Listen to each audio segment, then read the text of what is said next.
we really need to address a big misconception about gorillas.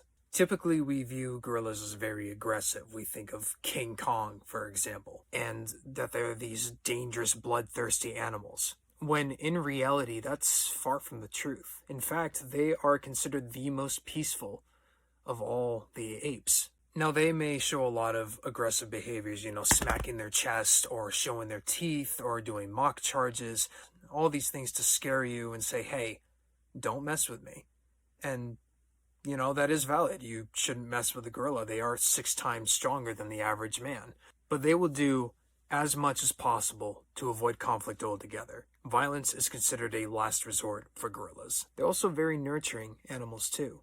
The male silverback, for example, he'll even adopt orphaned younglings, orphans, baby gorillas, if they lost the mother for whatever reason.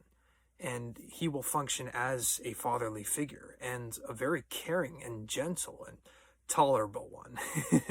When you learn more about gorillas, they're not the rabid killers we make them out to be. They're so peaceful that there is little to no record of a gorilla actually killing a human, both in the wild and in captivity.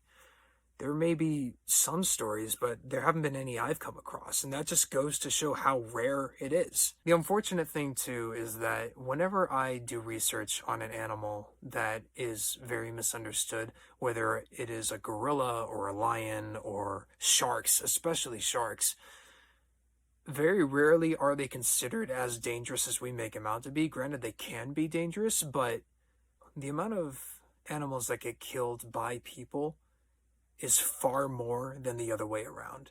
Most animals aren't bloodthirsty killers. They're just simply trying to live their lives as best they can. And while we should respect them as wild animals, removing that stigma of how bloodthirsty these creatures are, it makes us more compassionate towards them. And when we care about those animals, we want to help them. And they certainly need our help, now more than ever.